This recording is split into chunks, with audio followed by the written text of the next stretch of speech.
Hello Hunters, this is the Survival Gamer, and today I'm going to be releasing my spreadsheets, I suppose. I mentioned in one of my previous Hunter Call of the Wild videos that I was working on a new mode, new survival type mode, and I've completed it. So today I'm going to do a video, or maybe a couple of videos, see how we go, just explaining how this new system works. First of all, I've been thinking of a name for it. I was thinking of calling it sort of a super survival mode, but I don't think that's appropriate in this case. It's more of a realistic, or trying to get some more realism into it. Anyway, I've settled on calling it Hunter Call of the Wild Career Mode. So I'm going to explain. I've got 1, 2, 3, 4, 5, 6, 7, 8. I've got 9 different spreadsheets concerning it. Now, I will warn people up front, this is very detailed.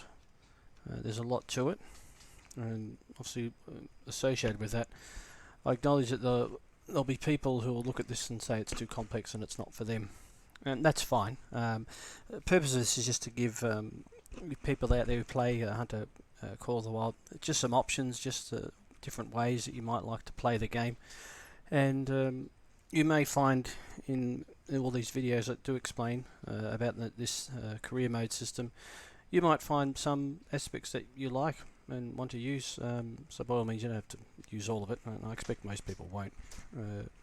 I will be, but for all of you watchers, hope there's something you can take out of it that you might think, oh well, that's not a bad idea. I might try that.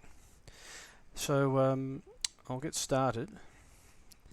Now this is the basic rules page.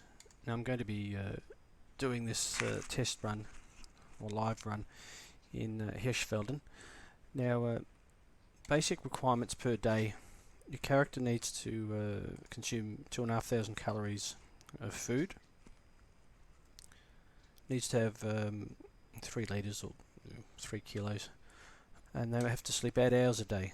You need to achieve those 3 things each day. If you don't, you get penalties. Penalties I'll explain. So at the end of the day, when midnight hits, if you haven't had your food requirements of the 2,500 calories, you'll lose an upgrade at random, and then you won't be able to earn another upgrade until you've caught up with your meal requirements. If you're late to eat your meal, until you've caught up with that and had your late meal or day's worth of food, you won't be able to earn any more upgrades. I'll explain how the upgrades work later. Same for drinking. So if you don't have your 3 litres by midnight at the end of each day, again, firstly you lose an upgrade, and again you can't earn another upgrade until you've caught up with your water requirements. And the same for sleeping. Now the sleep requirement is if you haven't gone to sleep by 5 AM the next morning, which is pretty late obviously, it's almost the next day, again you'll lose an upgrade and can't earn another upgrade until you've caught up with sleep requirements. Now if you happen to fail all 3 of those, yes, you would lose 3 upgrades, 1 for each. It's cumulative, and so that works. That's how that works. Injuries. If you get injured fully, the game's over. It's the end of your career. Partial injuries. Every time you get hit, in Hunter Call of the Wild, the screen will go red and you'll hear the hunter sort of make a groaning noise. So each time you get hit, again, you lose an upgrade for each injury, each time that happens. So if you get hit twice, then you lose 2 upgrades. So if you get a herd of deer and you can detect that 3 distinct deer trample on you, you'd lose 3 upgrades. And again, you can't earn another upgrade until you're healed. How you heal? When you have the first aid kit at your disposal, which I think level 8 or 9, something like that. That's what you need to do to be healed. But before that, obviously you can't use the first aid kit until level 8 or 9. So what you need to do instead is rest. So what I do is basically work out what percentage that you're injured, and it's 1 hour. You have to rest for 1 hour for every 10% of injury that you have. So if you're half injured or half your health had been lost, you'd have a 5-hour rest and that would cost the $250 cabin fee, minimum cabin fee that you do the resting at the outpost. And I've got here you just round up to the nearest 10%, so if you're 36% injured you just make it 40. There's a specific rule here about skills and perks because for the purpose of this game they actually count as upgrades.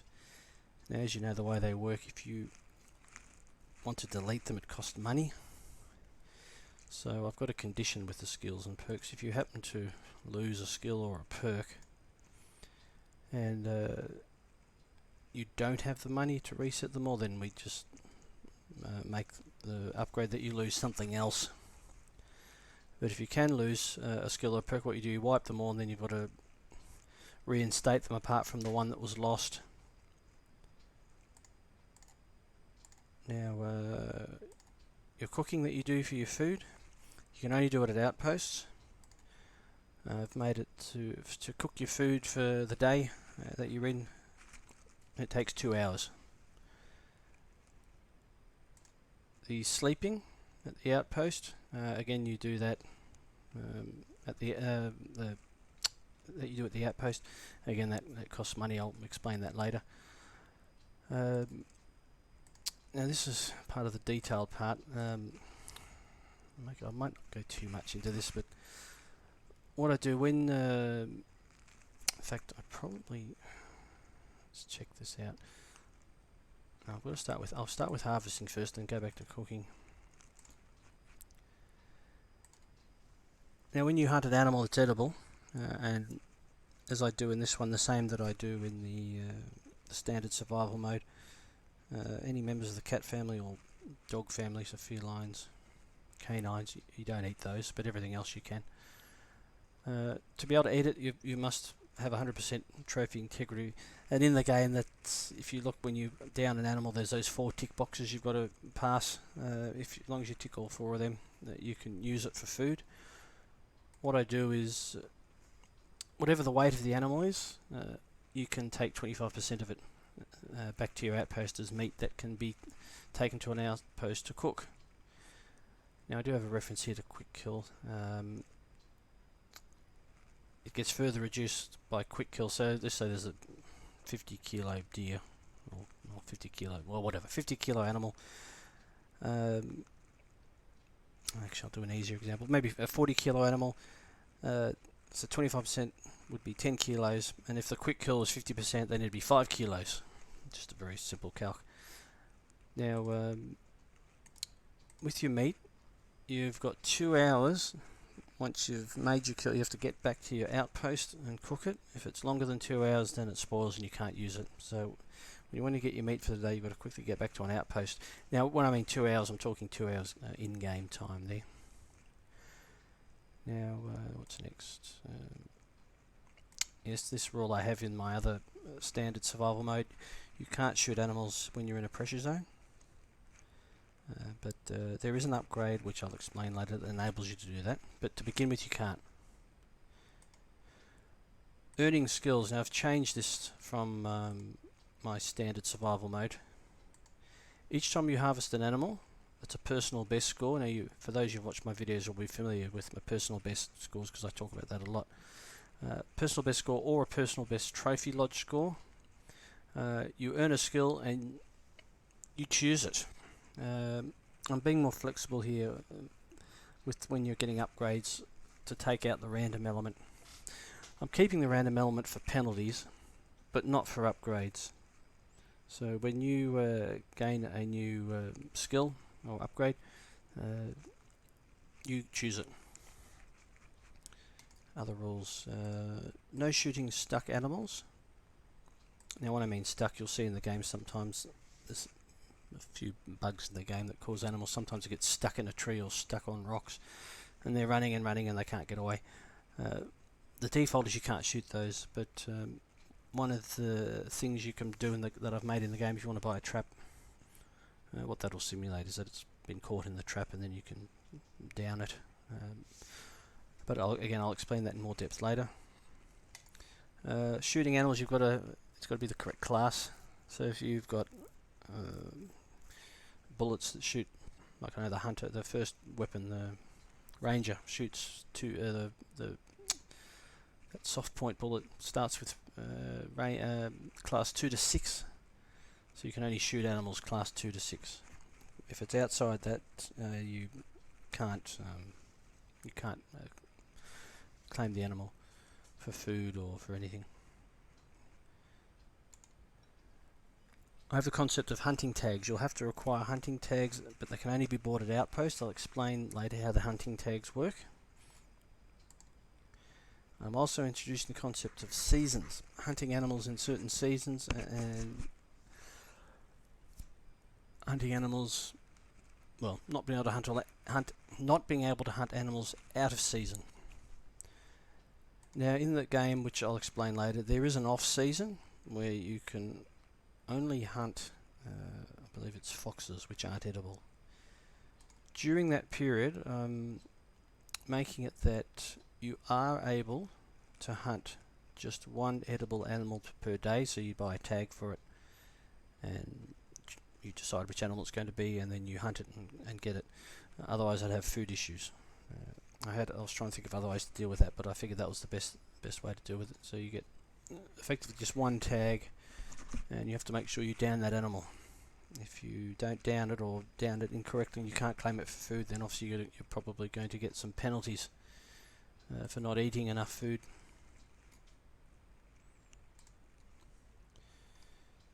Now, I won't go into this too much, but this is just a little table now I actually use this for the standard survival mode, but I haven't worried about explaining it. But we'll just focus on the highlighted animals because they're the Hirschfelden animals. So you can see we've got the Canada goose, red fox, roe deer, fallow deer, wild boar, red deer, European bison.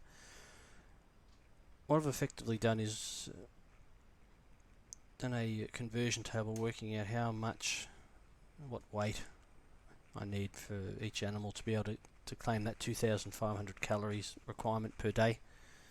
And basically what it equates to, as you can see, for the Canada goose you need actually I'll start with this figure. The 3.15 kilos of raw Canada goose, which then applying the 60%, if I go back to here. Oh, sorry, I skipped that, didn't I? Right, I'll just backtrack. I talked about harvesting an animal and you get 25%. You keep it as meat to take into an outpost to cook. When you go back and cook your animal at outpost only, it takes 2 hours to cook your food, and whatever you cook, I've got shrinkage, where your meat shrinks and you don't get as much as what you started with. I've got a percentage there of 60%. So if you had a kilo of meat, once you've cooked it, you'd end up with 600 grams. Basically, that's how that works. And with respect to how long you can keep cooked meat, you've got to have eaten it within 2 hours or it spoils and you've got to get rid of it. So linking that back to here, 3.15 kilos of raw Canada goose translates to 18.9 kilos of Canada goose that you'd need to eat in a day to get your 2,500 calories. That's basically what this is. And I did some research about food calorie values, and as you can see there's different figures here for different wild games. Some give you more calories than others, but basically these are the two key figures. The raw meat converted to after it's cooked, you've got to eat that much. So see the roe deer, a bit over 2 kilos, and wild boar the same. Red deer, got to eat a bit more. Basically the goose is sort of the most nutritious, I suppose you'd put it at. You don't have to eat as much. So yeah, I won't go into that, that's quite complex.